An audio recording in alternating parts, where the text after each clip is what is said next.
Buongiorno a tutte e a tutti, grazie naturalmente ai candidati che hanno accettato di partecipare a questo nostro webinar. Abbiamo deciso di tenerlo in questo orario del pomeriggio per permettere, oggi è il penultimo giorno della campagna elettorale, per permettere a tutti i candidati di aver libero il secondo pomeriggio la sera quando ci sono, lo so, tanti appuntamenti. Cercheremo anche di rendere compatibili gli interventi al di là dell'ordine alfabetico, che è un ordine, come capite, del tutto casuale, ma per questo, non perché io mi chiamo Anselmi, insomma, è un ordine anche corretto, e faremo rispettare a tutti i limiti di 3 minuti in modo da poter chiudere in tempi decenti la nostra iniziativa. Noi ci siamo rivolti a alcune precisazioni. Questa iniziativa del Movimento Federalista Europeo del Veneto, il Movimento Federalista Europeo è un movimento politico, perché si propone un obiettivo politico, gli Stati Uniti d'Europa, se altri mai, ditemi se non è politico, no? Ma non partitico, nel senso che noi non partecipiamo mai alle elezioni a nessun livello, nemmeno appunto a quello europeo, e ci rivolgiamo a tutti gli uomini, i partiti, le liste di buona volontà intesi a perseguire appunto quell'obiettivo. In questa occasione, come in altre, ci siamo rivolti anche alle liste e partiti che qui non sono rappresentati, nel senso che i loro candidati hanno deciso di non partecipare a questa iniziativa e soprattutto di non sottoscrivere la nostra dichiarazione di impegno. Dichiarazione di impegno che è stata sottoscritta da più di 70 candidati, quindi sono solamente una parte per motivi ovvi naturalmente perché non tutti erano disponibili, vi ringrazio. Conoscete i termini tutti quanti quelli che stanno ascoltando, conoscono la dichiarazione di impegno su cui non mi soffermo, ma riassumendo in fretta, costituire un intergruppo per la Federazione Europea all'interno del Consiglio, del Consiglio regionale, come si è istituito in passato, per fare le iniziative appunto insieme, e il secondo di dare piena attuazione a una legge regionale importante con una sessione europea attuata anche in altre regioni, nel Veneto invece piuttosto trascurata. Io dico due cose veloci sul momento storico che stiamo vivendo. Lo diceva bene Luigi Einaudi, ci sono dei passaggi nella storia in cui in pochi mesi o anni si decidono, si prendono decisioni che poi hanno conseguenze per decenni o per secoli. Luigi Einaudi lo diceva riferendosi al momento in cui gli italiani non sono stati capaci di trovare nessuna forma di unità alla fine del 400, in breve arco di tempo, dopo la morte di Lorenzo il Magnifico. L'Italia è diventata periferia, mentre prima era centro dell'Europa e del mondo, e noi stiamo vivendo un momento di questo tipo, lo vediamo con la sfida, lo leggiamo ogni giorno sui giornali, che si è aperta oggi tra Cina e Stati Uniti o tra Stati Uniti e Cina, perché si dice che siano soprattutto gli Stati Uniti aver aperto questa sfida con l'attuale presidenza Trump. La sfida che sta di fronte all'Europa, ieri c'è stato il discorso sullo Stato dell'Unione di Ursula von der Leyen, è se noi ci saremo o se questo nuovo ordine mondiale che si sta faticosamente costruendo sarà costruito appunto da altri e noi non ci saremo, diventeremo oggetto della storia e non soggetto della storia. Da molti, persino da coloro che dicono di non volere questa Europa, di voler cambiarla, di voler mantenere la sovranità nazionale, si riconosce che senza, e del resto permettetemelo, il Regno Unito, per originari appunto del Regno Unito, 20% di caduta del PIL, addirittura un paese che ha contribuito, soprattutto nell'Ottocento, alla costruzione di quel che si chiama il diritto internazionale, che firma qualche mese fa, ormai no, un accordo e che dice che non rispetterà più, proporrà addirittura al Parlamento una legge per non rispettare quell'accordo. Sono cose che sono inaudite, sono avvenute da parte dello Stato Unito, non è stato canaglia, si è inventato, non è la Libia, non è l'Iraq, questo qua, capite? Dicevo, l'unica possibilità che noi abbiamo di poter avere un ruolo nella storia del futuro è questa, appunto, è quello di essere uniti. E per certi aspetti, persino partiti che in qualche modo si definiscono più o meno sovranisti sono costretti a riconoscere.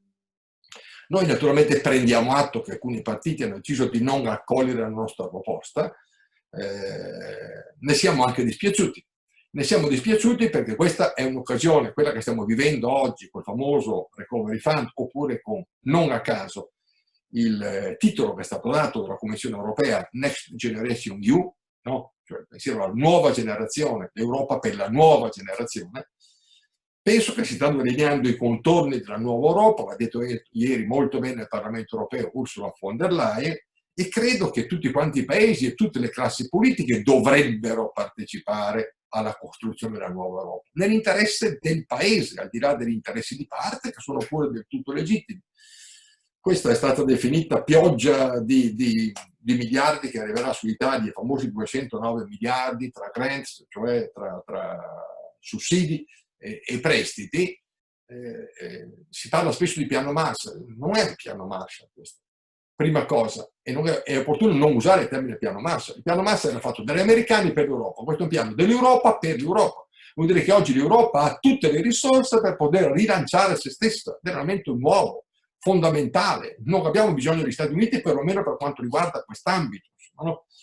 Il secondo elemento è che le cifre che vengono messe in gioco, se mettiamo dentro anche l'importantissimo, spesso trascurato, oltre 209 miliardi, l'importantissimo contributo della Banca Centrale Europea che compra ogni mese debito pubblico italiano, senza questi acquisti noi saremo all'Argentina, non a pagare meno dell'1% del nostro debito decennale, tanto per essere chiari.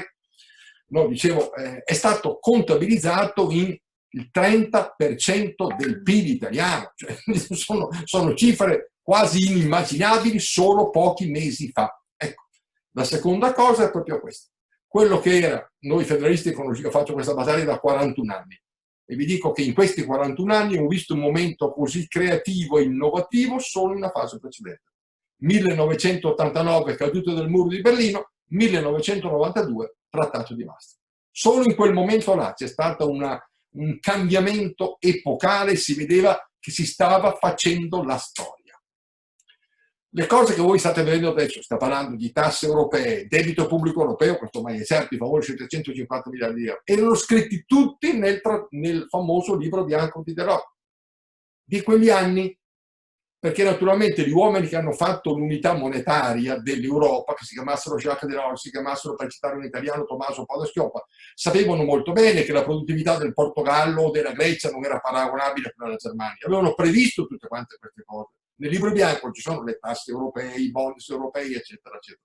Non è stato fatto, abbiamo avuto quella che Carlo Azeglio Ciampi ha chiamato la zoppia dell'euro, cioè la gamba monetaria senza la gamba economica, cioè un governo economico dell'Europa, e la grande crisi scoppiata appunto nel 2008, tra l'altro negli Stati Uniti, ma con le conseguenze più gravi, non a caso di nuovo in Europa, ci ha dimostrato quanto questa situazione, non dico le parole di Macron, non del primo matto anti-europeista, eccetera, un discorso della Sorbona, quanto questa situazione fosse alla lunga insostenibile. La pandemia ha reso evidente a tutti questa insostenibilità della situazione attuale, nel senso che se non fosse stato fatto alcun passo verso un'unione fiscale ed economica dell'Europa, sarebbe crollato persino il mercato unico. Dialogo di una tedesca con un'altra tedesca. Ursula von der Leyen a Angela Merkel, non citata. Oltre ai contributi dell'Europa, vi sono i contributi da parte, compreso quello italiano, vi sono contributi anche da parte degli Stati per tenere in piedi l'economia e le imprese.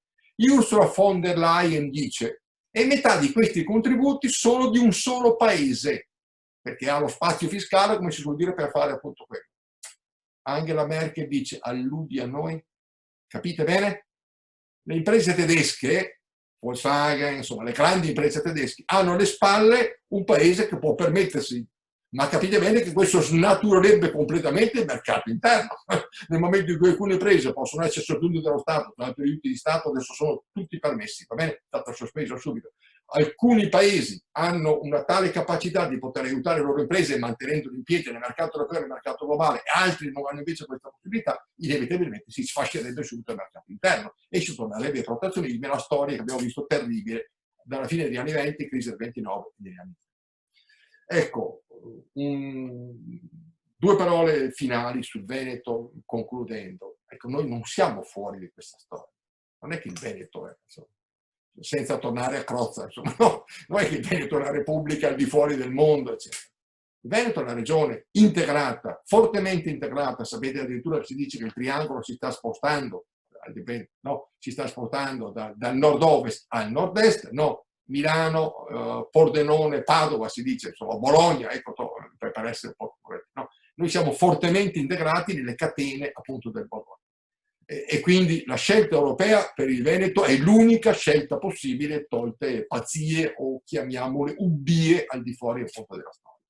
Per questo noi in questo incontro, e ho finito davvero, vogliamo sentire il parere di coloro che si sono candidati, augurando tutti il successo, anche se sarà difficile naturalmente, no? Sono candidati ad essere consiglieri nella prossima legislatura del Veneto, cosa ne pensano su questo ruolo europeo della nostra regione, in un'Italia europea e in un'Europa che abbia un ruolo importante nel mondo. Avete sentito che si vuole rivedere il Trattato di Dublino, e cioè anche l'immigrazione, il grande problema europeo, può essere risolto solamente appunto a quel livello. Grazie a tutti, io darei la parola a Gian Domenico Allegri, che è il primo in ordine alfabetico, se lo vedo anche collegato, dategli per favore il microfono. Buongiorno a tutti. Sì.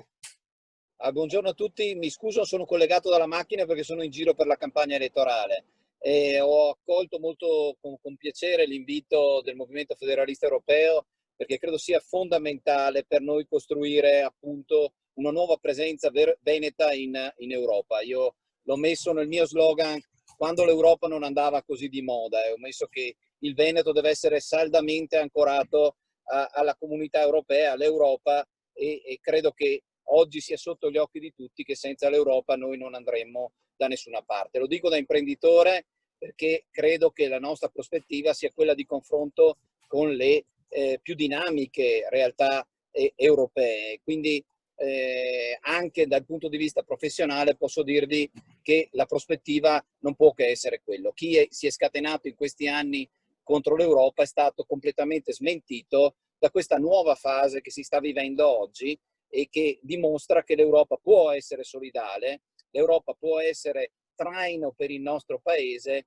l'Europa può costruire un'Europa dei popoli che si aiutano, che appunto costruiscono assieme un futuro. E quindi oggi, aveva ragione Giorgio, viviamo una dimensione, un momento epocale.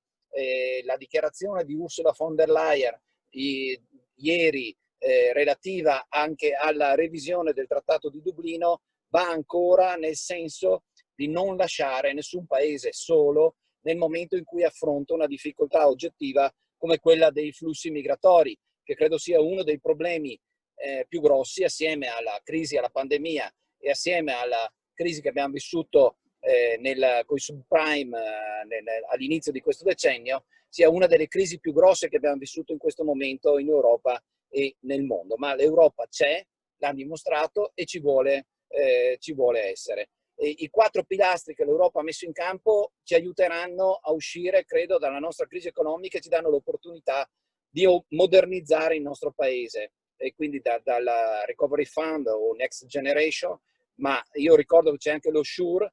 Io mi auguro che l'Italia decida anche di aderire al MES, in modo che anche nel Veneto riusciamo a migliorare la qualità della nostra sanità, soprattutto quella pubblica, che in questo periodo ha rischiato un po' il declino. E il quarto è quello dei fondi di investimento che arrivano direttamente dalla Banca Centrale Europea attraverso i fondi BEI, che possono andare a vantaggio delle imprese per l'investimento in innovazione. Noi paghiamo un debito forte nei confronti dei nostri giovani che si muovono in Europa per cercare lavoro, sono 13.000 secondo i dati Istat. Io lo dico sempre, non mi scandalizzo se dei giovani trovano lavoro in Europa, perché abbiamo costruito la dimensione europea proprio perché i giovani potessero spostarsi all'interno del...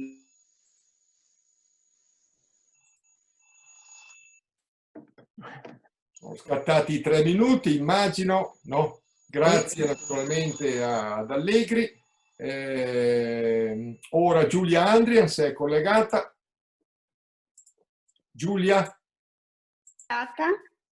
Mi sentite? Sì, benissimo. Purtroppo prego. non sono riuscita a sistemare il video, ma ecco, mi ascolterete e basta. Ecco, io penso che come consigliera regionale il lavoro che possiamo fare proprio anche in virtù del fatto che purtroppo gran parte delle forze politiche che si verranno con noi in consiglio regionale non hanno aderito a questo appello. Penso che il lavoro sia quello di portarle a far capire le persone, proprio mi viene da dire fare un lavoro uno a uno, di quanto questo progetto sia un progetto che ha degli obiettivi comuni per il benessere veramente di tutta la regione. Adesso ci concentriamo sulla regione, ma in realtà appunto di tutta l'Europa. Se pensiamo che come Movimento Federalista Europeo siamo nati nella testa di alcuni pionieri che hanno visto una possibile collaborazione tra Germania e Francia nel momento della guerra più aspra che c'è stata, ecco, penso che sia fattibile anche immaginare e pensare l'utopia di portare a far capire questi politici che effettivamente hanno una visione che valutiamo chiusa del Veneto, di portarli veramente ad accettare un progetto di integrazione europea, non fosse altro per diciamo le conseguenze economiche positive che questo avrà per la regione. Non vorrei limitarmi solo a quelle, però vorrei proprio coinvolgerli in un progetto più grande. Io mi fermo qui perché in realtà delle varie programmazioni ne ha parlato anche Allegri, appunto del Next Generation. Voglio solo sottolineare che il nostro candidato presidente, che è Arturo Lorenzoni, e io stessa stiamo portando avanti quei 17 obiettivi dell'Agenda 2030 che Ursula von der Leyen ha fatto proprio al momento dell'insediamento. E ricordare che il 65% di quegli obiettivi è da realizzarsi, anche se sono obiettivi globali, sono da realizzarsi dagli amministratori locali e regionali, quindi sono obiettivi che ci riguardano e possiamo fare qualcosa. Io, ecco, forse ho anche... Grazie, vi ho fatto recuperare un po' di secondi.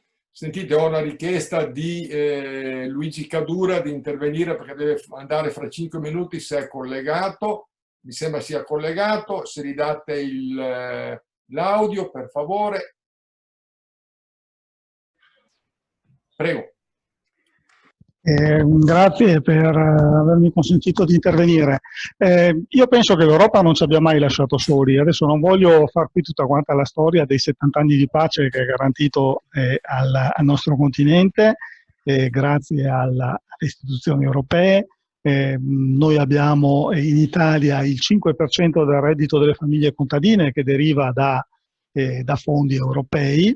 E dobbiamo all'Europa alcune importanti novità legislative come una maggiore tutela dell'ambiente, dobbiamo all'Europa la tutela della privacy, la tutela dei diritti in molti campi. In questo periodo credo che il Covid mi auguro che il Covid almeno una vittima l'abbia fatta, che è l'euroscetticismo. Credo che sia sotto gli occhi di tutti il fatto che senza Europa non si può vivere, e credo che la vera sconfitta dei partiti sovranisti sia ormai dietro l'angolo. Mi auguro che anche in queste elezioni europee questi partiti vengano sconfitti e che anche il Veneto possa essere un attore in Europa.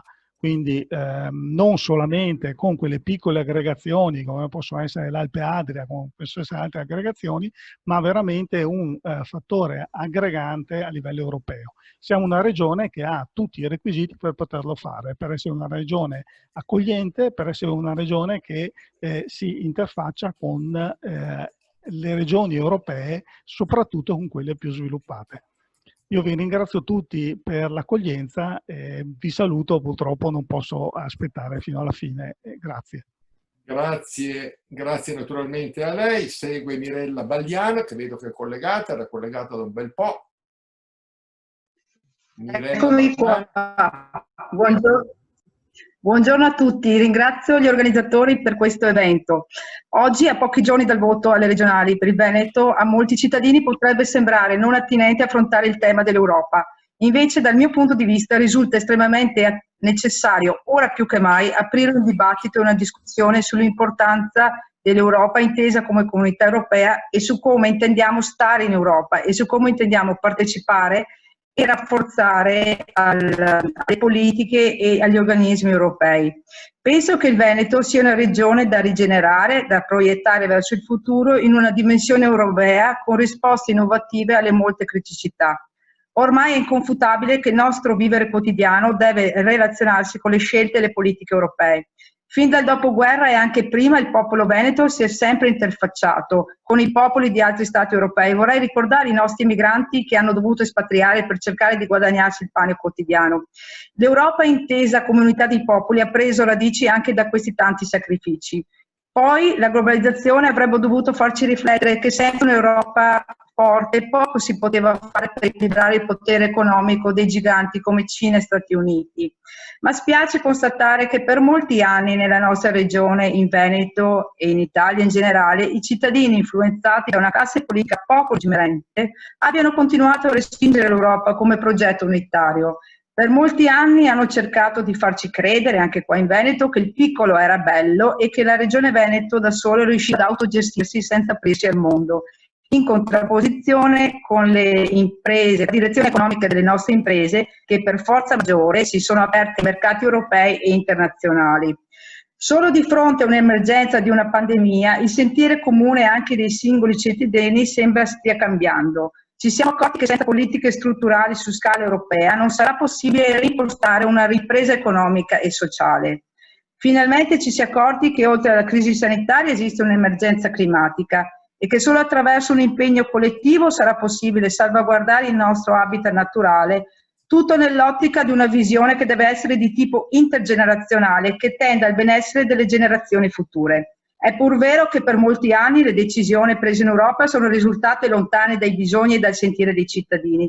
Proprio per superare questo distacco, mi sento di condividere e approfondire l'appello del Movimento Federalista Europeo che propone un assetto federalista, un modello che potrà consentire ai cittadini di riconoscersi e rafforzare la partecipazione democratica a questa istituzione.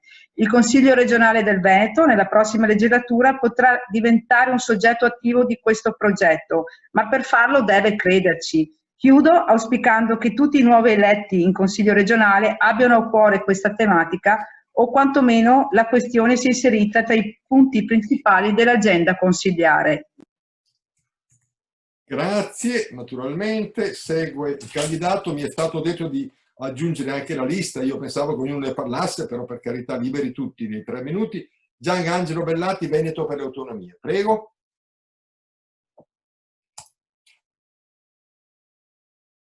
Bellati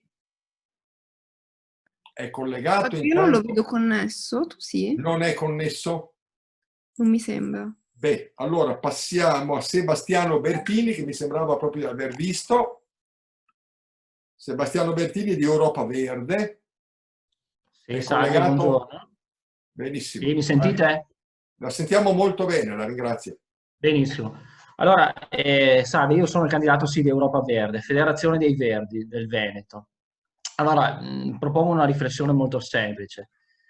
Dico questo, la svolta verde, esattamente come la svolta europeista, cioè un rinforzo della struttura europea, saranno 2 tappe obbligate, cioè saranno il nostro futuro inevitabilmente, per questioni strategiche e questioni pratiche. Ora, il nostro compito è quello di essere dentro queste svolte per fornire una cornice culturale a queste trasformazioni, cioè per guidarle, per evitare che finiscano in mano a speculazioni. Voglio dire, attenzione, anche il grande attore privato che può essere Tesla, facciamo un esempio, lavora per i propri interessi. Noi abbiamo bisogno che queste svolte si muovano verso una direzione di integrazione massima e di valorizzazione. Allora, Europa Verde spinge su queste 2 coordinate per giocare questa partita. Uno sguardo anti-ideologico, cioè uno sguardo che parta dalla realtà e cerchi di costruire soluzioni alla realtà, ai problemi che affrontiamo tutti i giorni. Secondo pedale su cui battere è quello della valorizzazione del valore aggiunto, cioè sostanzialmente per quanto riguarda anche regioni come il Veneto, l'investimento sul capitale umano. Perché, attenzione, se noi investiamo sul capitale umano, investiamo sulle qualifiche, sulle certificazioni, rendiamo il nostro contributo unico e non sostituibile. Cioè ci rendiamo partner possibili di un discorso europeo che necessariamente in futuro dovrà rivedere le sue priorità. Stiamo già vedendo, no? L'Europa ha imparato che deve spendere e riversare le risorse sulle sue periferie, sui suoi margini.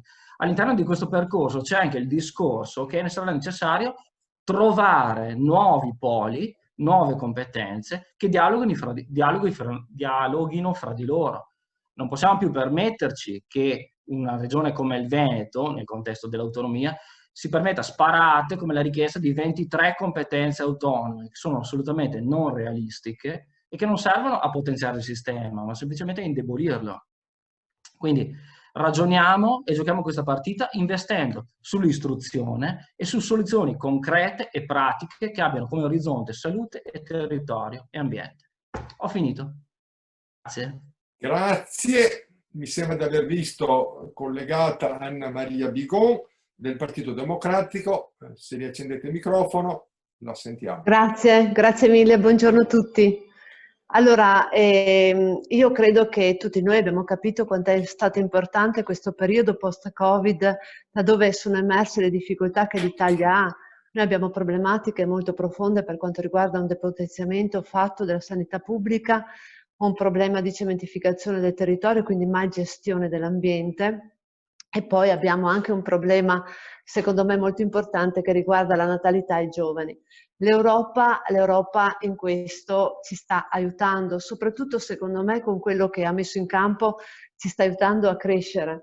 E interverremo con questi 209 miliardi che sono tra l'altro una parte rispetto al MES, se poi aggiungeremo anche questi altri soldi, e lo spero tanto.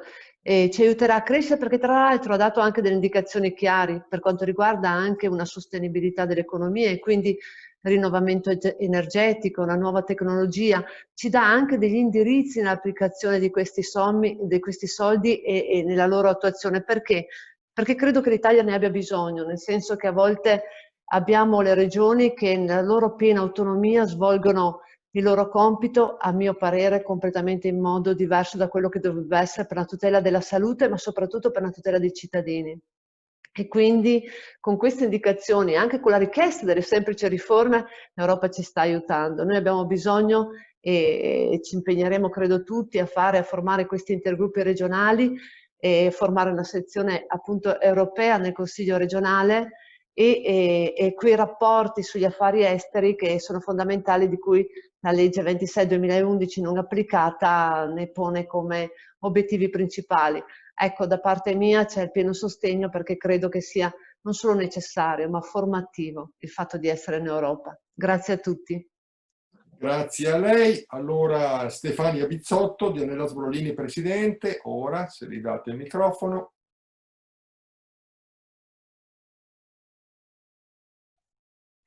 Ok, salve, Grazie. buongiorno a tutti. Io innanzitutto sì, sono veneta, ma sono europea e sono per una sovranità europea. Ho accettato di mettermi in gioco, di candidarmi anche last minute per questa battaglia nel Veneto, proprio per portare le istanze europee al centro. Noi abbiamo bisogno in Europa di cambiare, in Europa, in Veneto, di cambiare la visione, il che significa incominciare ad organizzare il Veneto in modo diverso, creando una visione completamente diversa di questi pacchetti di fondi che abbiamo a disposizione, di questa grande fortuna in questo momento di avere delle risorse europee, la prima grande vittoria dopo anni, come si diceva innanzi, dell'Europa. Allora basta, non possiamo più ragionare con il vecchio schema, quello del forecast. Dobbiamo guardare avanti, dobbiamo guardare al futuro con lo schema del foresight.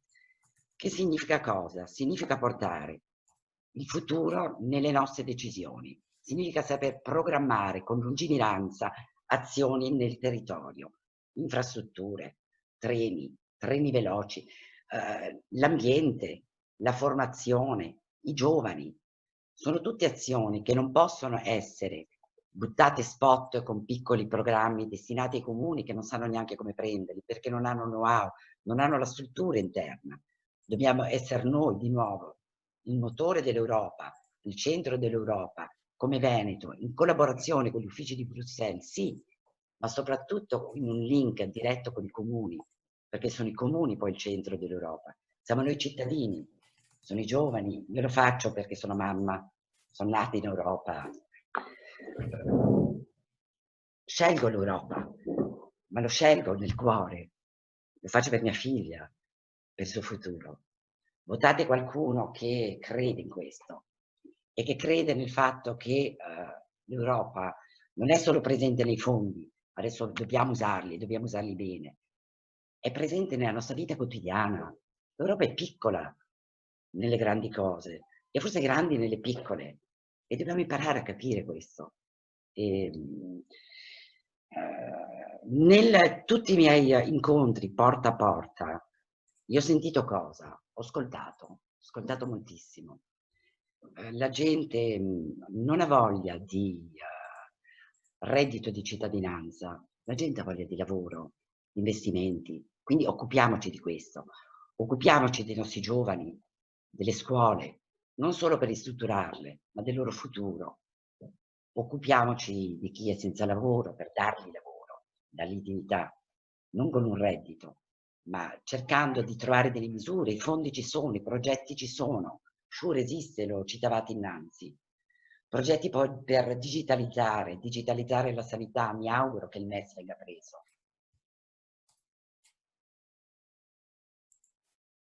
Bene, sono passati 3 minuti, immagino. Allora diamo la parola a Luigi Calesso del Veneto che vogliamo. Prego.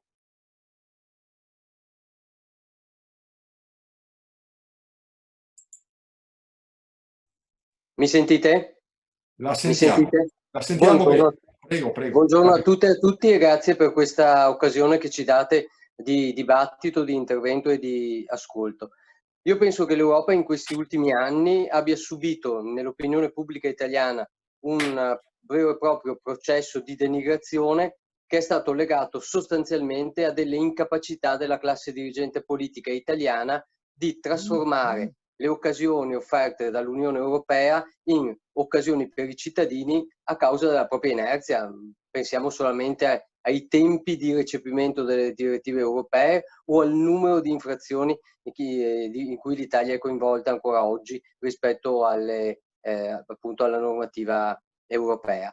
Con la vicenda del Recovery Fund, secondo me siamo arrivati a uno dei punti nodali della storia europea, perché con quella che è di fatto una mutualizzazione del debito, la politica in Europa ha prevalso sulle logiche puramente economiche. E credo che questo sia ciò di cui abbiamo bisogno, di una Europa in cui c'è più politica, c'è più democrazia e c'è quindi più capacità di costruire progetti a servizio dei cittadini, della qualità della vita dei cittadini, del contrasto al cambiamento climatico, della sostenibilità ambientale, dell'accoglienza nei confronti di chi viene da altri paesi, perché è bene che si modifichi il Trattato di Lisbona, ma è necessario anche che l'Europa non sia più la fortezza chiusa verso l'esterno che per certi versi è stata in questi ultimi anni. E perché otteniamo questi risultati credo che sia necessario più Europa, più politica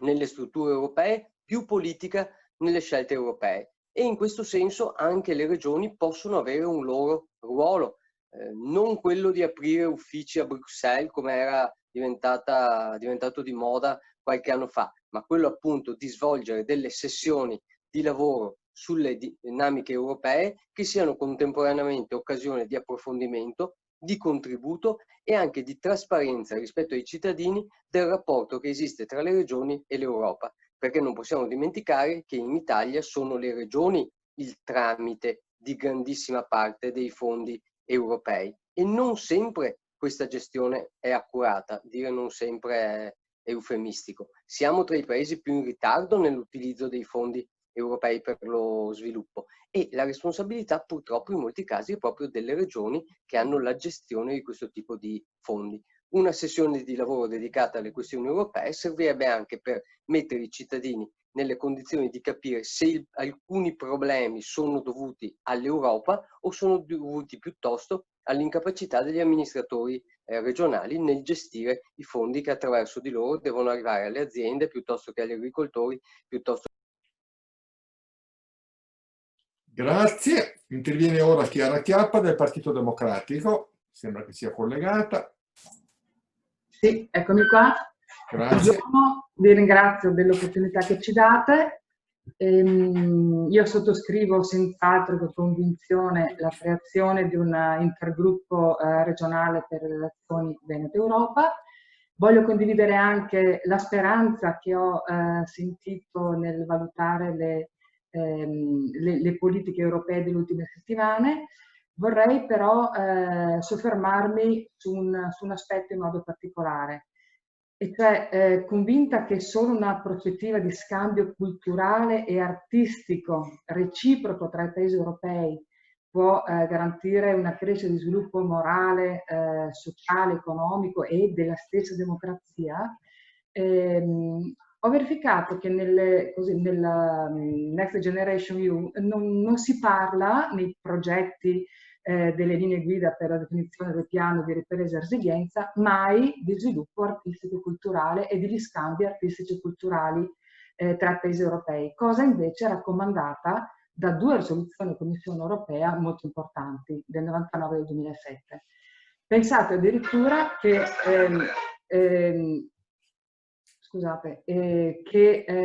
gli artisti, quando si muovono da un paese europeo all'altro, differentemente da tutti gli altri lavoratori che si muovono in Europa, non possono godere della Convenzione OCSE contro la doppia imposizione fiscale, perché sono considerati tutti ricchi ed evasori. Ovviamente questa previsione determina un blocco, un ostacolo alla circolazione degli artisti all'interno dell'Europa. Consideriamo anche che ci sono delle grandissime difficoltà nella totalizzazione dei contributi previdenziali degli artisti e operatori culturali da un paese all'altro in Europa.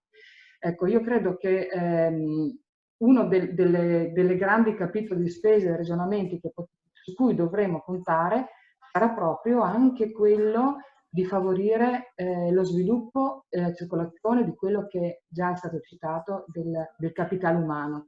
Il più grande investimento che dovremo fare sui popoli sarà quello della formazione del capitale umano e dell'arricchimento reciproco. Io ho finito, vi ringrazio e vi faccio auguri di buon lavoro a tutti. Grazie. Ora Valentina Dovico, il Veneto che vogliamo, che pure avevo visto collegata già da prima. Mi sentite? Molto bene. Allora, saluti a tutti. Se sono qui vuol dire che ho firmato il manifesto e quindi intendo come prima cosa riconfermare la mia adesione. Perché? Perché io nasco come ambientalista e chi ha affrontato i temi ambientali da sempre sa che vanno affrontati in un'ottica assolutamente sovranazionale. L'inquinamento non ha assolutamente confini, né comunali né regionali e nazionali. Se vogliamo affrontare l'emergenza clima e se vogliamo ridurre le emissioni di gas serra, la dimensione europea mi sembra una dimensione appropriata. Mi sembra una dimensione appropriata anche per le questioni del lavoro, per evitare che ci siano concorrenze fiscali sbagliate fra i vari stati. E poi, una volta consolidato un sistema europeo di regole e di politiche, è opportuno che si possa colloquiare con il resto del mondo. E l'Europa ha bisogno però anche di alcune riforme. La prima che io farei da subito è quella di dare più forza al Parlamento europeo. Perché se ad esempio se il Parlamento europeo ha raggiunto un accordo faticoso fra le varie anime, destra, sinistra, anime differenti, rispetto a una modifica dell'accordo di Dublino, adesso sappiamo che questa modifica è ferma. È ferma perché il Consiglio degli Stati non la sta facendo avanzare. E quindi questo bisogna arrivare a dare voce al Parlamento, perché i cittadini europei sono rappresentati lì. E quindi lì bisogna che sia concentrata lì la forza politica della cittadinanza.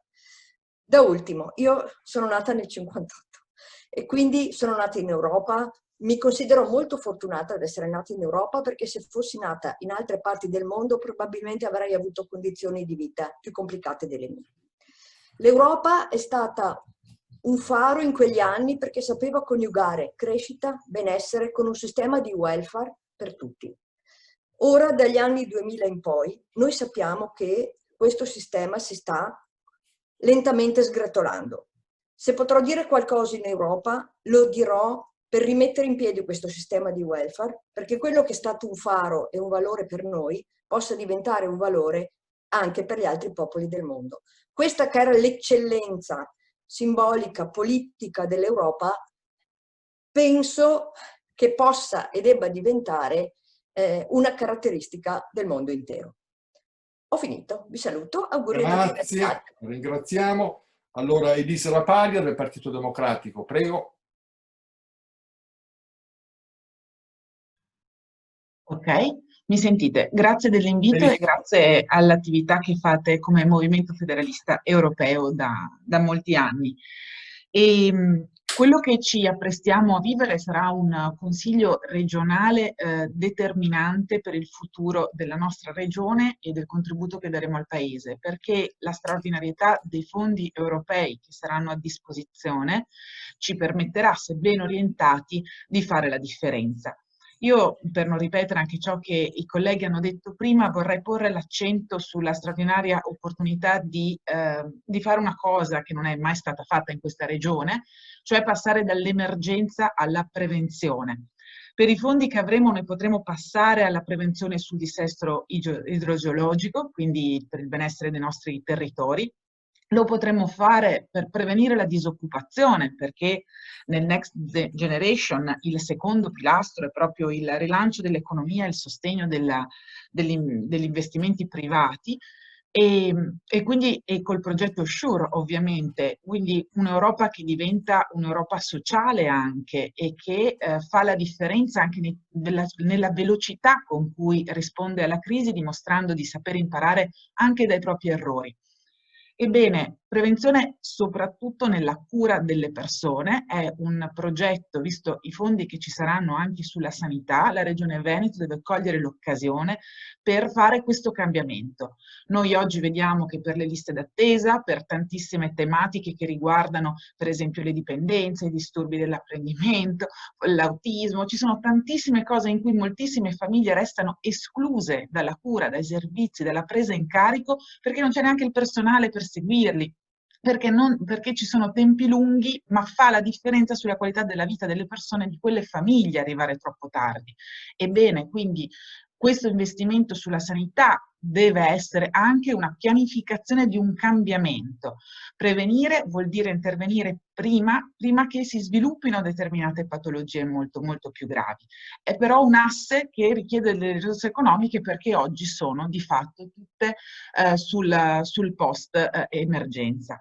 Ebbene, io penso che l'Europa abbia dato la sua risposta alla crisi e alla pandemia. Come diceva lei, Giorgio, dobbiamo, professor Anselmi, dobbiamo cogliere questa opportunità che può essere epocale anche nella concezione che gli Stati membri hanno dell'Europa e delle concessioni che sono disposti a fare di sovranità. Una sovranità che arricchirebbe tutti noi, e questi vincoli sono dei vincoli molto positivi che l'Europa ci sta per porre sugli investimenti nel digitale, gli investimenti in un'economia sostenibile, il taglio sulle emissioni. Insomma, noi veramente, se seguiamo questa traccia condivisa dai vari paesi europei, possiamo...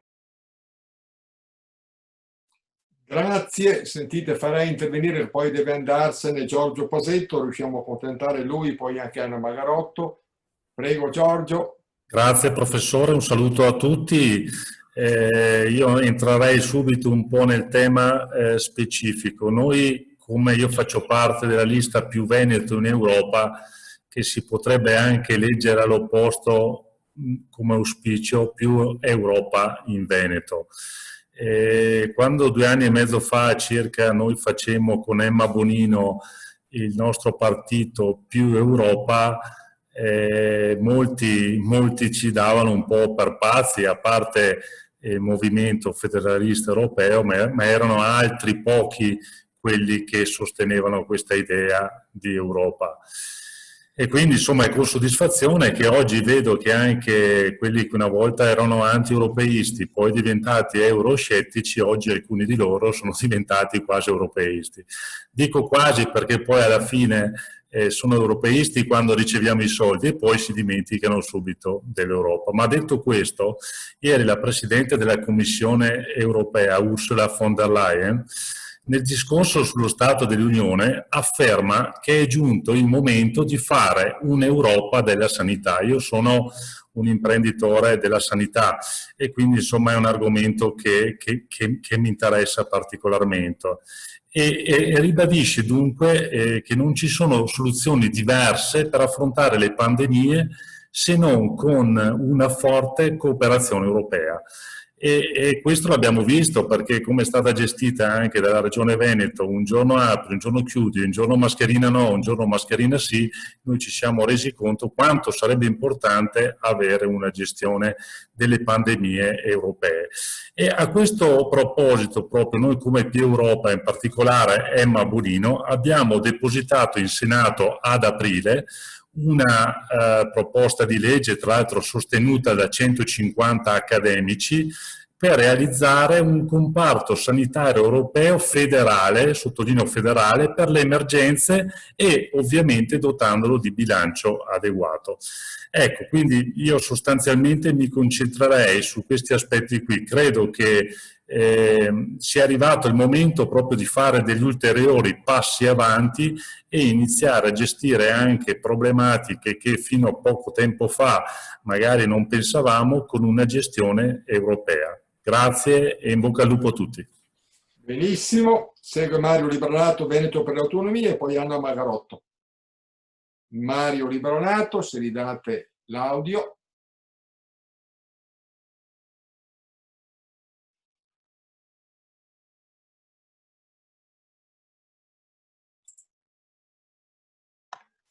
Mi sentite? Sì, benissimo. Sì.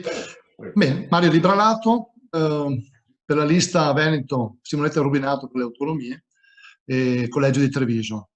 Ho aderito naturalmente, dico naturalmente alla proposta dell'intergruppo perché sono un vecchio militante del movimento federalista ed è appunto il mio punto di riferimento anche dal punto di vista politico. Ritengo che la dimensione europea sia una dimensione fondamentale di fronte a una situazione globale mondiale in cui abbiamo stati di dimensioni continentali.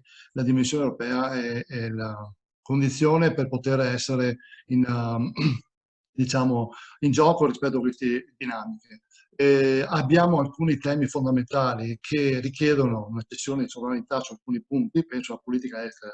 Noi abbiamo un grande compito di essere un elemento fondamentale per pacificare il Mediterraneo. Abbiamo un problema del tema dell'immigrazione, ma che nasce anche dal problema di quella tensione di quelle aree lì, ed è una responsabilità morale, oltre che politica, che ha l'Europa di intervenire in quel contesto, anche perché questo lede anche la coesione sociale dei nostri territori. Ed è motivo appunto di lotta tra le forze politiche molto devastante da questo punto di vista. Però credo che quello che anche il malato che abbiamo di fronte in questa epoca è la dimensione dello Stato nazionale, e quindi credo che allo stesso tempo, ed è il motivo per cui ho aderito a questo nuovo progetto politico in Veneto, è quello che dall'interno di questo territorio, e proprio perché era stato citato prima questo spostamento anche sul piano economico del nord-est, Veneto dentro a regioni con uno statuto speciale, quindi con una forte autonomia, con la possibilità di gestire fondi propri, no? E competenze, materie, no? Credo che Veneto ha un deficit da questo punto di vista e quindi ha necessità di riappropriarsi di queste competenze in maniera seria. No, appunto non si parla delle 23 materie, ma si parla appunto di alcune competenze in grado di essere gestite a livello locale. È una dimensione che serve al Veneto, serve a questo territorio, serve anche a tutto il paese, perché solo in questo modo riusciamo anche a gestire al meglio le risorse. Faccio un in bocca al lupo a tutti i candidati e buon lavoro e grazie di questa iniziativa. Grazie Mario Liberato. Anna Magarotto di Europa Verde. Grazie e buongiorno a tutti e tutte. Anch'io condivido il pensiero che l'Europa sia di fronte veramente ad un momento epocale per il suo futuro, e io mi auspico, e si è già visto con questi grandi passi in avanti e ambiziosi che abbiamo visto, il Recovery Fund e l'European Green Deal, sta portando avanti veramente una rivoluzione che si spera verrà portata poi avanti, e questo da tutti gli stati, e quindi in questo penso che il Consiglio regionale del Veneto abbia veramente una grande responsabilità per mettere in pratica nel concreto, con le istanze concrete del Veneto, appunto, gli obiettivi, mai perderli di vista, essere sempre in connessione. Per questo sono molto d'accordo nella costituzione dell'intergruppo federalista del Consiglio regionale, per restare sempre aggiornati comunque con i finanziamenti, con anche le proposte bellissime per i territori. Mi auspico che l'Europa rimanga il garante del futuro della democrazia, e poi inoltre si pone l'obiettivo come continente di essere climaticamente neutro entro il 2050, e come Europa Verde noi facciamo parte della famiglia dei Verdi europei, e siamo molto contenti che sia stato alzato appunto ieri da parte del Parlamento europeo al 55 la riduzione delle emissioni entro il 2030, perché siamo di fronte ad una crisi climatica ed ecologica che coinvolge appunto tutto il pianeta. Quindi come Europa Verde, ad esempio, proponiamo questo 55 di riduzione, ad esempio attraverso i trasporti che devono diventare elettrici, su rotaia e ciclabili per la maggior parte, uscire dalla dipendenza dai combustibili fossili della nostra economia, e poi anche l'efficientamento energetico degli edifici, e inoltre la protezione dell'ambiente, dei territori e della biodiversità già esistente, e il rimboschimento del territorio anche regionale, appunto. Avere questa sensibilità che forse in questi anni è mancata, e si è visto per i primati ambientali negativi che ha il Veneto purtroppo, e quindi mi auspico che queste elezioni portino avanti istanze, portino ecologisti nella regione per il futuro di tutti e tutte. Grazie. Grazie a lei. Non vedo Annalisa Nalì, se non mi sembra di vederla, diceva che forse si collega più tardi. Passerei allora a Carlo Piazza, il Veneto che vogliamo, che invece è presente, vero? Carlo Piazza. Un momento. Prego. Ci sono, mi sentite? Certo, benissimo, prego, prosegua. Sì. Sono Carlo Piazza, di Veneto che vogliamo, sono di Verona.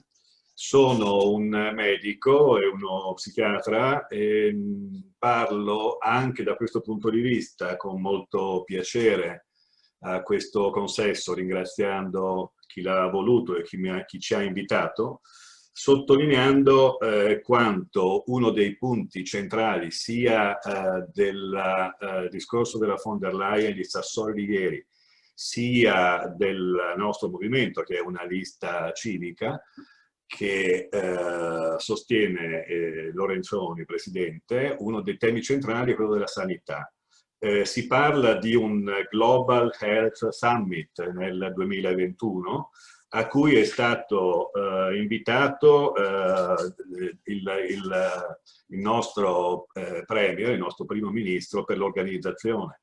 Cosa che mi ha fatto subito pensare, con piacere e con entusiasmo, che veramente siamo in primo piano dopo anni di brutte figure dovute a personaggi del tipo di alcuni italiani che si sono avvicendati al Parlamento europeo, come Berlusconi, come Salvini, con assenze e con posizioni sicuramente molto spesso discutibili. Il fatto che noi diventiamo presenti e di aver aderito subito a quanto è stato proclamato, che è un impegno, è un dovere, perché l'intergruppo federalista del Consiglio regionale è un dovere di legge, e la sessione europea del Consiglio regionale, il rapporto sugli affari europei sono doveri di legge. Mi rende particolarmente felice perché nella mia carriera di 38 anni di servizio sanitario nazionale, ho lavorato sempre nel pubblico, mi sono reso conto di uno smantellamento progressivo che è scoppiato, anche se noi tutti quanti lo dicevamo da anni, è scoppiato proprio con l'emergenza Covid e ci ha portato a metterci in contatto con l'Europa, con la Germania e con altri paesi in maniera molto conflittuale. Per esempio, quando c'è stato il problema delle unità intensive, dei letti nei quali noi eravamo molto carenti. L'Europa ci è venuta incontro, non possiamo assolutamente dimenticarcelo, quindi questo Global Health Summit sarà fondamentale per lasciarci alle spalle questa brutta pagina. Anche ricordando che il nostro attuale governatore, Zaia, si fa paladino della sanità pubblica ora, ma prima ha favorito insieme al suo partito uno smantellamento continuo e viene considerato anche l'eroe di questo salvataggio. Grazie, è passato il tempo, scusate, avevo dimenticato, errore mio, perché ho preso una lista vecchia. Elena Ostanel, che può intervenire ora, è collegata. Buongiorno. Mi sente? Prego, prego. Buongiorno. Allora, io sono Elena Ostanelli e sono candidata nelle liste di Veneto che vogliamo, Padova e provincia. Allora, ho sottoscritto il vostro appello, quindi ovviamente sono d'accordo con le due proposte che fate, la costituzione dell'intergruppo e anche il fatto che la legge esistente venga effettivamente attuata. Vado un po' nei contenuti, diciamo, di queste vostre due proposte. Allora, prima di tutto credo nell'Europa anche perché altrimenti non potrei fare altrimenti, diciamo, e lo voglio fare con forza perché attualmente sono Marie Curie, quindi diciamo il mio lavoro costantemente all'università è stato fatto con l'Europa, nutrito dall'Europa e penso che il lavoro nostro di tutti i giorni sia anche quello di ricordare anche alle persone che vivono la loro quotidianità che l'Europa esiste e ahimè invece il discorso pubblico continua a pensare che invece non sia necessaria. Io trovo non solo che sia necessaria, ma che sia una delle cose più importanti che abbiamo avuto e che ci ha salvato da tantissime situazioni nella storia e anche oggi. Il nostro logo Veneto che vogliamo è il logo di un Veneto mondo, l'avevo detto anche all'incontro che avevamo fatto un po' di tempo fa, che ha l'obiettivo anche di narrare il fatto che il Veneto è una regione potenzialmente europea, mentre la regione Veneto non le ha mai dato questa figura, questo ruolo. Quindi la proposta 2 che voi fate per me è molto importante perché come consiglieri regionali eventualmente eletti dobbiamo davvero lavorare per pensare che i 13.000 giovani che migrano dal Veneto e che vanno spesso in Europa, in realtà la regione Veneto dovrebbe ritornare attrattiva anche per tutti i giovani europei e viceversa, quindi creare quel passaggio e commistione, diciamo, che l'Europa ha alla base e credo che le istituzioni regionali possano attuare delle politiche attive in questo senso e non l'hanno mai fatto. Poi parto sul secondo punto che è il Recovery Fund. Non ho sentito prendere posizione Luca Zaia in maniera forte su questo. Siamo già in ritardo con la progettualità che la Regione Veneto potrebbe elaborare a partire da Next Generation EU, che a me è piaciuta molto perché dà l'attenzione appunto alle nuove generazioni e al tema soprattutto della riconversione ecologica dell'economia e alla mobilità sociale.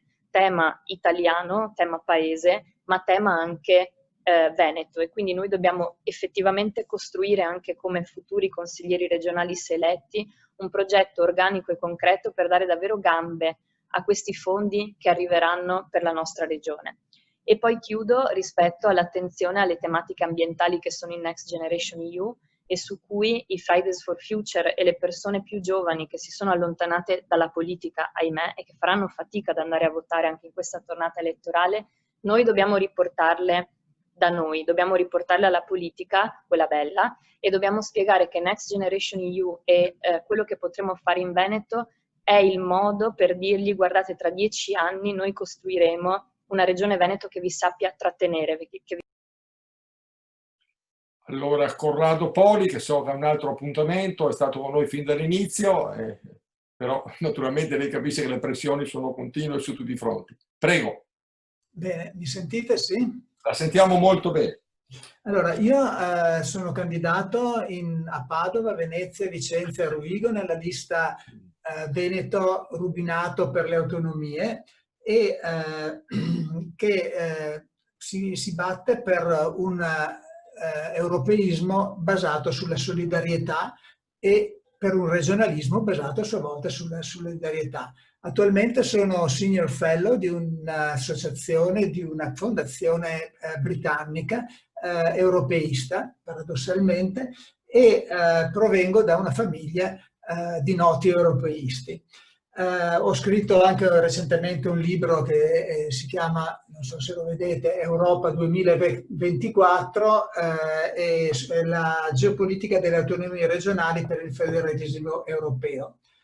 L'Europa, ho sentito parlare molti rappresentanti, soprattutto della sinistra, che mi hanno fatto percepire l'idea di un'Europa superstato, che è esattamente il contrario del federalismo. Il federalismo non è statalista, il federalismo è federalismo ed è basato su una parola che finora non ho mai sentito, il principio di sussidiarietà, la capacità di poter fare localmente quello che non si può fare localmente, tutto il possibile, e poi salire a livelli più elevati per quello che non si può fare. E questo è il nostro approccio, il mio approccio, perché l'Europa, per sua natura, come diceva Fernand Braudel, l'Europe c'est non diversité, si chiama diversità. E la diversità, proprio al giorno d'oggi, che andiamo verso la grande uniformizzazione, è la cosa che noi dobbiamo cercare di valorizzare. Quindi sentire dire l'Europa ci aiuta, per me è il più grave sbaglio che si può fare.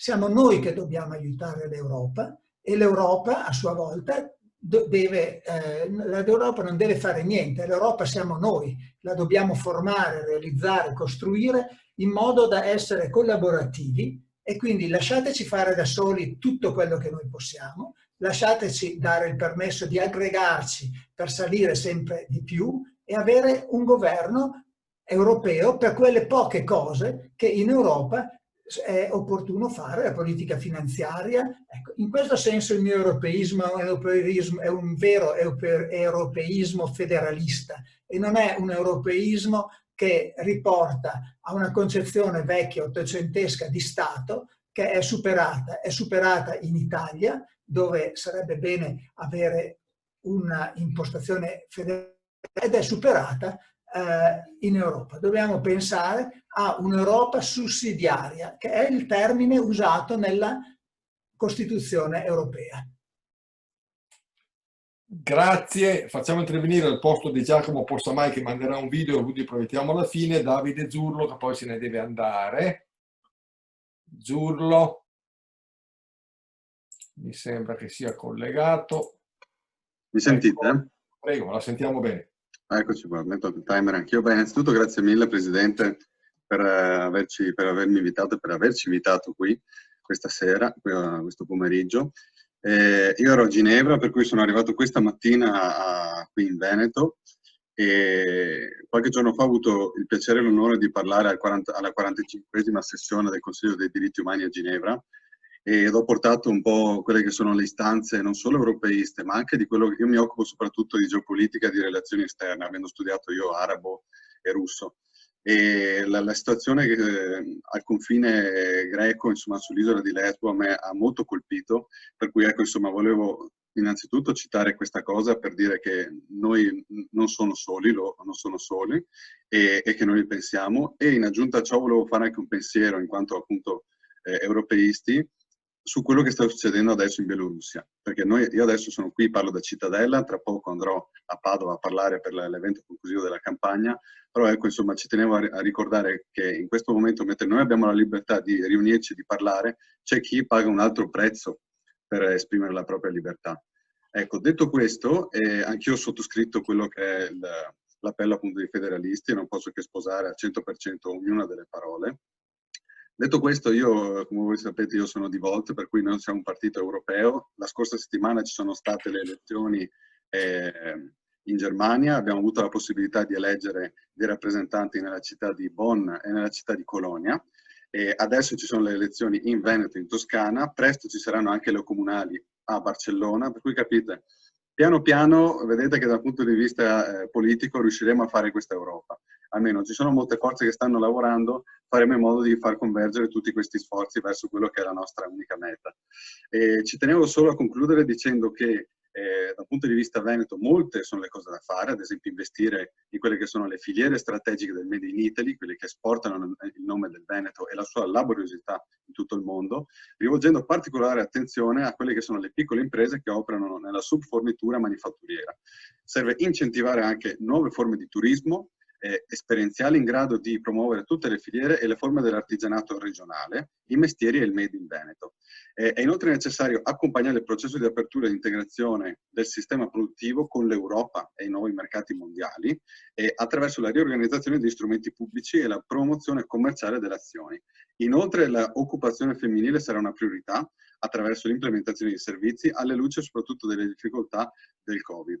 Ci tengo a concludere dicendo una cosa, una nave in mare che non sa dove andare probabilmente non sa neanche riconoscere quale vento sia favorevole e quale sia contrario. Ecco, per questo noi, sapendo che quale vento ci sia favorevole, il vento appunto dell'Europa, sappiamo che Italia, che Veneto che vogliamo vedere. Grazie. Prima di dare la parola ad Alessia Rossignoli, confermo che poi daremo la parola anche a Gianangelo Bellati, che prima non era presente perché aveva un altro impegno, ed anche a Annalisa Lins, se poi si collegherà, nonché a Mion Andrea, che si è inserito in questo momento, non ci aveva dato la conferma, ma noi facciamo intervenire tutti senza problemi. Alessia Rossignoli, grazie. E buonasera a tutti, mi sentite? Buonasera a lei. Ringrazio anch'io di cuore gli organizzatori per averci dato modo, insomma, di confrontarci su un tema così importante come quello dell'Europa, perché, mi presento, perdonatemi, sono Alessia Rossignoli, sono della lista veronese del Partito Democratico.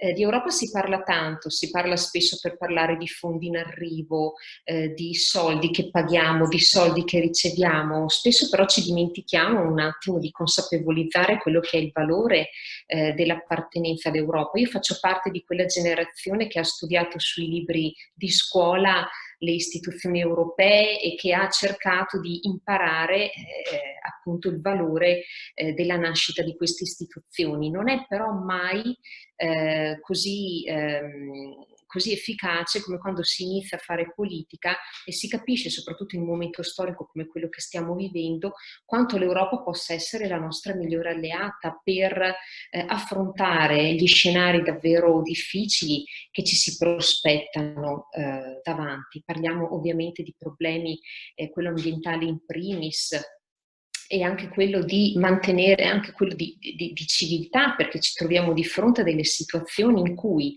le strade, secondo me, che abbiamo davanti sono due. O vediamo nell'Europa uno strumento per essere più uniti, vediamo in lei un'alleata, vediamo in lei praticamente quella madre che può garantire a tutti noi un certo livello di benessere, nell'eguaglianza e nella democrazia, oppure che cosa accade se non riusciamo a staccarci dal sentimento nazionale troppo radicato, ci rifugiamo nella paura e dopo sapete che dalla paura possono scaturire una serie di pulsioni negative che possono mettere davvero in pericolo quella che è la nostra civiltà, il nostro benessere, la nostra democrazia. È un mondo che corre veloce e i nostri stati nazionali non bastano più, insomma, a governare le dinamiche che si stanno venendo a creare. Quindi l'Europa diventa un attore fondamentale per stare al passo con tutte queste innovazioni tecnologiche, con tutto ciò che gli stessi partiti tradizionali, gli stessi stati nazionali non riescono a seguire in modo sempre efficace e puntuale. E quindi io penso che questa sia la grande opportunità e la grande lezione che possiamo comunque apprendere dal grande dramma che ci ha colpito di recente, che è quello del Covid. Mai come oggi sentiamo l'Europa vicina, ne capiamo l'importanza, ne capiamo il valore e sappiamo che in lei possiamo trovare, ripeto, la migliore alleata per il nostro futuro. Grazie. Grazie a lei. Interviene ora Michele Seno, il Veneto che vogliamo. Gli sono grato di aver atteso fin dall'inizio a questo suo momento, come sono grato a Davide Sguazzardo che interverrà poi. Michele Seno, prego. Sì, saluto tutte e tutti, mi sento a casa, saluto con piacere il nostro Presidente Anselmi, che ringrazio in modo particolare per questa opportunità. Io mi trovo ad aver accettato convintamente l'adesione all'appello, soprattutto anche per il mio passato. Io vengo da un'esperienza nel Movimento Federalista Europeo a Venezia e in quel periodo che guidavo il gruppo provinciale per quasi 5 anni sono state notevoli le occasioni nelle quali abbiamo avuto incontri prevalentemente per costituire, far costituire e poi far convocare l'intergruppo regionale. Quindi in questo momento credo che trovandomi in questo frangente nella candidatura, nelle liste del Veneto che vogliamo, non potevo che aderire convintamente, ben sapendo l'importanza che questo organismo ha. Aderisco all'appello anche per motivi politici, ovviamente. Il nostro programma è un programma fortemente europeista e in questo programma io credo che dopo tutto quello che è stato detto finora da chi mi ha preceduto è importante soffermarsi solo su un aspetto, lasciando spazio poi anche a chi viene dopo. Ecco, la questione del Veneto. Il Veneto è una realtà che cerca sempre, vuoi anche per la cultura dominante in questo periodo, per le forze che governano il Veneto, di porre in una visione poco di favore il ruolo dell'Europa. Invece in realtà quando uno va ad analizzare per bene la situazione si accorge che l'Europa è fondamentale per il Veneto, è fondamentale per l'economia veneta, è fondamentale anche per quelle politiche che per questo governo veneto, che la politica che aiuta, scusate, queste aziende con questa politica falsamente anti-europeista. Noi ci troviamo in questo momento con questa forte novità che veniva citata nell'introduzione dei fondi per far fronte alla crisi europea e l'impegno che dobbiamo mettere tutti noi candidati è quello che, qualora venissimo eletti, ci fosse una seria declinazione di questi progetti in un'ottica di prevalente tutela ambientale e prevalente tutela del lavoro, affinché il lavoro del nostro territorio sia un lavoro equo, dignitoso e che dia la possibilità a tutti di una vita serena. Grazie. Conclude gli interventi, l'ordine alfabetico meglio degli interventi, Davide Sguazzardo di Più Veneto in Europa. Sono poi presenti Gianangelo Bellati di Veneto per le Autonomie e Andrea Mion, che facciamo pure intervenire. Non so se ha fatto tempo ad arrivare Annalisa Nalì, non la vedo ancora, casomai ci posto anche per lei. Prego Davide Sguazzardo. Io non lo vedo connesso. Vabbè, Davide non c'è. Allora passiamo a Gianangelo Bellati, che invece c'è, che lo vedo. Eccoci qua, io ci sono. Allora saluto tutti. Io evidentemente ho sposato subito e siglato il documento che voi mi avete mandato, un documento giusto. Io rappresento Simonetta Rubinato, Veneto per le Autonomie, la lista di Venezia. Solo per una breve presentazione, io ho lavorato per molti anni nelle istituzioni europee, soprattutto negli anni '80, e poi ho diretto per più di 25 anni l'ufficio di informazione dell'Unione Europea per il Triveneto. Quindi il tema lo conosco, con riferimento però al Consiglio regionale va benissimo l'intergruppo federalista, però non basta, perché vi cito solo 2 esempi. L'ufficio di rappresentanza dell'Unione Europea, della regione presso l'Unione Europea è praticamente inesistente, e lo vediamo in me proprio in questo periodo qui.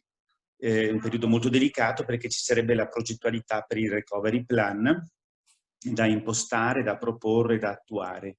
Abbiamo poi un altro aspetto che in base agli ultimi trattati, il Trattato di Lisbona, avremo una possibilità per il Consiglio regionale di partecipare attivamente al processo di formazione degli atti legislativi, dei programmi delle politiche dell'Unione, e purtroppo questo non sta avvenendo, e una cosa che rattrista perché all'interno dello stesso Consiglio regionale non c'è un ufficio che si occupa proprio di questo tema, e cioè della valutazione del Consiglio regionale sugli atti che vengono con anticipo proposti da parte del Parlamento europeo e della Commissione europea, in raccordo ovviamente col Parlamento e il Senato nazionale italiano, per poter dare le proprie valutazioni. Quindi di strada ce n'è tantissima da fare. Noi col gruppo di Simonetta Rubinato vogliamo un'autonomia amica dell'Europa, vogliamo un'Europa delle regioni, e quindi in tal senso siamo con voi, col dispiacere che però, e qui chiudo, ieri c'è stata una votazione importantissima al Parlamento europeo per il recovery plan e alcune forze politiche nazionali, Fratelli d'Italia, Forza Italia e Lega, hanno votato contro. Ora dispiace perché questo, diciamo, non amore per l'Europa ci svantaggia e crea un grandissimo problema per tutti noi, perché sappiamo che senza Europa, con la situazione finanziaria in cui siamo, verremo destabilizzati in pochissimo tempo. Buon lavoro a tutti. Grazie molte a lei. E interviene ora Andrea Mion di Sanca Veneta, che è l'8ª, se faccio i conti bene, lista rappresentata in questo dibattito. Salve, intanto chiedo scusa se non ho dato la conferma. Comunque, ha risolto, non c'è problema. Allora, intanto mi presento, come ho chiamato Mion, rappresento Sanca Veneta. Allora, noi siamo un movimento autonomista che deve andare crede che la coesione europea deve andare per forza a braccetto col federalismo e anche in seno italiano. Crediamo che lo Stato-Nazione Italia deve dare competenze verso l'alto, cioè verso l'Europa, come la politica internazionale. Abbiamo visto i flussi migratori, abbiamo visto l'isola di Lesbo in queste settimane e in questi mesi, anzi. Abbiamo visto come Italia supporta al-Serraj in Libia e la Francia Haftar. Non è una buona premessa per un'Europa coesa. Ma allo stesso tempo bisogna anche guardare sotto, non possiamo lasciare la decisione delle grandi navi al Ministero delle Infrastrutture a Roma, così come non lo possiamo lasciare all'Europa, bisogna che lo decidano i cittadini. Un'altra cosa è sicuramente quella del pluralismo culturale. Se oggi parliamo di pluralismo nel senso oggi dei nuovi migranti come dalla Nigeria, dalla Libia, da tanti altri paesi, anche dalla Cina, i paesi asiatici, bisogna anche guardare le minoranze interne, non solo veneti lombardi, ma anche veneti, ladini, cimbri, eccetera, eccetera.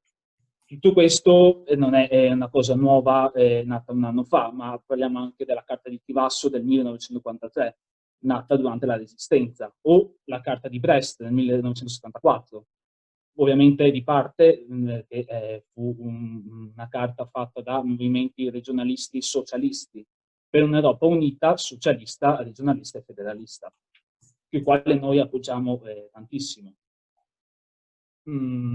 Così, allo stesso tempo, per creare una Repubblica Federativa Europea o Stati Uniti d'Europa, per il nome, diciamo, c'è tempo per decidere, dobbiamo anche pensare alla concezione di Stato, così come la concezione di Stato prima della pace di Westfalia del 1648 era diversa rispetto a quella dopo, come lo Stato-nazione prima di Napoleone e dopo Napoleone. Allo stesso tempo dobbiamo pensare a un'Europa nuova, unita, ma allo stesso tempo che lasci la libera sovranità ai cittadini e che tratti la politica nazionale i temi che non possono essere rappresentati solo da un comune come il cambiamento climatico, a una congregazione molto più grande. Allo stesso tempo vediamo anche oggi la Catalogna, al di là di quello che si possa pensare, che vuole stare in Europa, ma l'Europa non dà risposte ai cittadini stessi. Anche i corsi, i bretoni, i gallesi, gli scozzesi. Ricordiamo che gli scozzesi hanno votato per stare in Europa, per la Brexit. E qui concludo. Grazie. Allora, se non ci sono, come penso, perché non mi sembra di averli visti, né Davide Sguazzardo né Annalisa Nalin, passerei ai filmati, se poi entreranno in collegamento, casomai li sentiamo dopo. Ringrazio Matilde Ceron, che adesso farà partire della Gioventù Federalista Europea, che farà partire i filmati e che insieme con Anne Perry è stata la preziosa collaboratrice per realizzare questa iniziativa un po' complessa.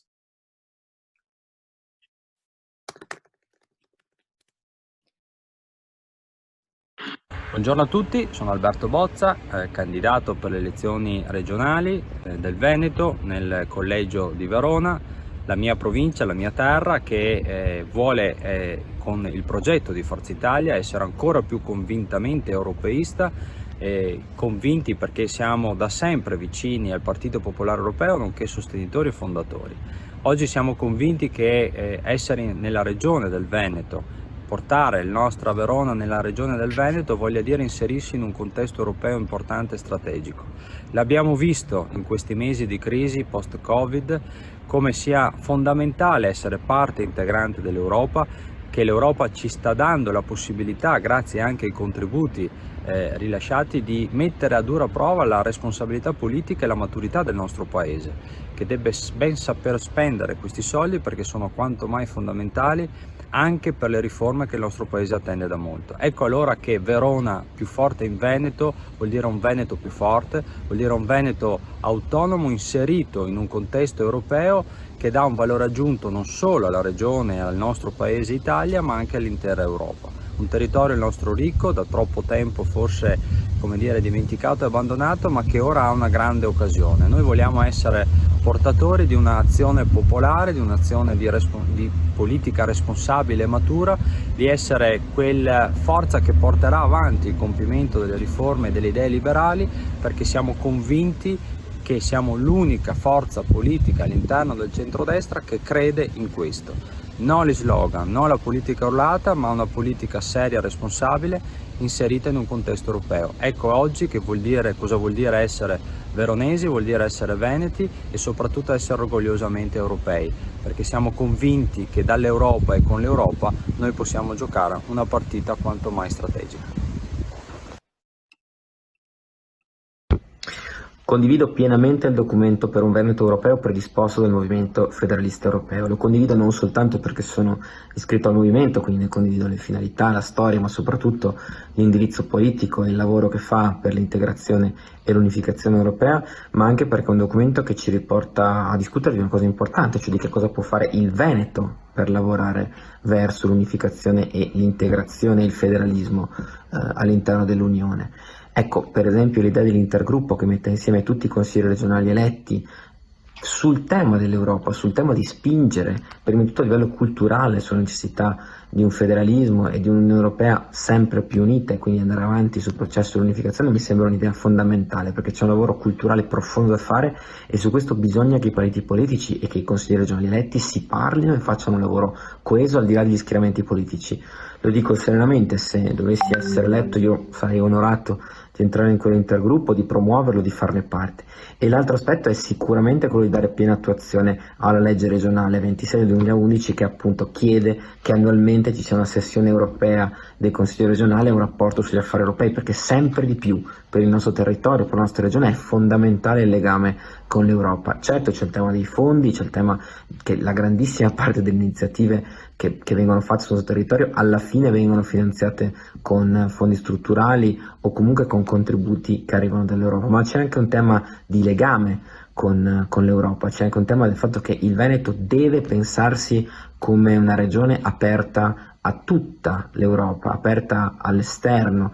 L'idea dei nazionalismi, dei populismi, di chiuderci, di arroccarci all'interno dei nostri confini non soltanto è sciocca, ma è anche dannosa, fa danno a un territorio come il nostro che nella proiezione verso l'esterno, in particolare verso la proiezione verso il resto della comunità europea, ha uno dei suoi elementi di forza storici. E quindi da questo punto di vista, da consigliere regionale, sarei contento di potermi impegnare su questo fronte, spingere anche sul rafforzamento dei rapporti fra la Regione Veneto e l'Unione Europea e favorire per tutto quello che sarà possibile il processo di integrazione, far conoscere sempre di più le iniziative dell'Europa ai soggetti pubblici, ai soggetti privati, come dice appunto l'articolo 1 della legge regionale. Quindi su questo io vorrei impegnarmi, sono temi che mi sono molto cari, per cui raccolgo con gioia e con convinzione l'appello del Movimento Federalista Europeo. Ciao a tutti, sono Chiara Luisetto, mi candido per il Partito Democratico a consigliere regionale del Veneto. Ringrazio la MFE e anche Fabio, tramite il quale ho potuto avere l'opportunità di parlare di questo argomento per me estremamente importante. Ho 37 anni, sono stata la prima sindaca donna della mia comunità di Nove, prima ho svolto il compito di consigliere comunale per 5 anni in opposizione, oggi lavoro in una comunità di accoglienza per minori e donne che hanno subito violenza e ho ricoperto anche il ruolo di consigliere provinciale, oltre ad essere la segretaria provinciale del mio partito in questa fase autosospesa. Vi ringrazio per avermi dato l'opportunità di sottoscrivere l'appello per un Veneto europeo. Credo che mai come in questo momento ci sia bisogno e necessità di parlare di un Veneto europeo, una regione attraverso la quale si può davvero spingere un'integrazione federalista, un consiglio regionale che può diventare davvero un punto di riferimento, ad esempio implementando la legge che prevede la sessione europea del Consiglio, ma non soltanto. Innanzitutto bisogna crederci, credere che l'integrazione, che un approccio federalista, che quello che Altiero Spinelli nel manifesto di Ventotene ci aveva indicato quale strada maestra, credere che tutto questo ora più che mai sia estremamente necessario. Come farlo? Attraverso azioni concrete. Il Recovery Fund, questi fondi, questo denaro che arriverà può essere davvero l'occasione per creare una unione fiscale, davvero uno strumento di potere in ambito fiscale, e questo significa poi a livello regionale tradurre azioni, questa opportunità in azioni e investimenti concreti che facciano ripartire l'economia di una regione che ormai ha un modello col fiato corto, un modello che ha bisogno di inserirsi in una dimensione più ampia, che non si può accontentare soltanto di un'integrazione europea parziale. Quindi il mio è un grazie al Movimento Federalista Europeo, un mio impegno personale, se sarò eletta, a portare avanti questa visione e quest'idea che fa parte del mio percorso di studi, ma che credo sia essenziale tradurre in politiche e in lungimiranza per la regione del Veneto, lungimiranza che forse è un po' mancata in questi anni. Grazie mille.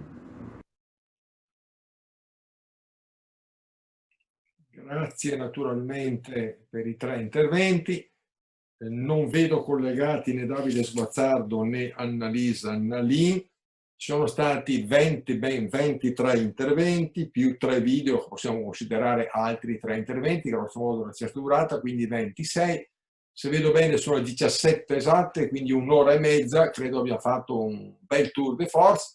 Ringrazio tutti i candidati, quelli che sono ancora presenti, e ringrazio a maggior ragione per aver resistito fino alla fine. Per il tono mi permetterei di dire un aggettivo che si adopera poco, urbano, che è stato usato negli interventi di tutti quanti, una politica che spesso, qualcuno l'ha anche accennato, spesso urlata. Faccio naturalmente in bocca al lupo a tutti i candidati per la loro elezione. Ci rivediamo dopo le elezioni europee. Avete tutti quanti i dati del Movimento Federalista Europeo. Nel Veneto ci sono, se ricordo bene, 13 sezioni sparse su tutto il territorio regionale. Questa è anche un'occasione per rimanere in contatto con noi. Abbiamo quasi tutte le mailing list. Sapete che tutte le nostre sezioni che hanno una pagina Facebook trasmetteranno questa carrellata, potremmo dire, di interventi, e potranno quindi vederla anche molti che in questo orario, che è ancora un orario lavorativo del giorno feriale del giovedì, non hanno potuto appunto seguire. Ancora grazie a tutti, e gli ultimi 2 ringraziamenti a Matilde Ceron e a Anna Perri per aver assicurato il buon funzionamento di tutto l'apparato tecnico che sta alle spalle, appunto, e organizzativo che sta alle spalle di iniziativa di questo tipo. Buona serata di nuovo a tutti. Grazie, grazie, grazie ancora.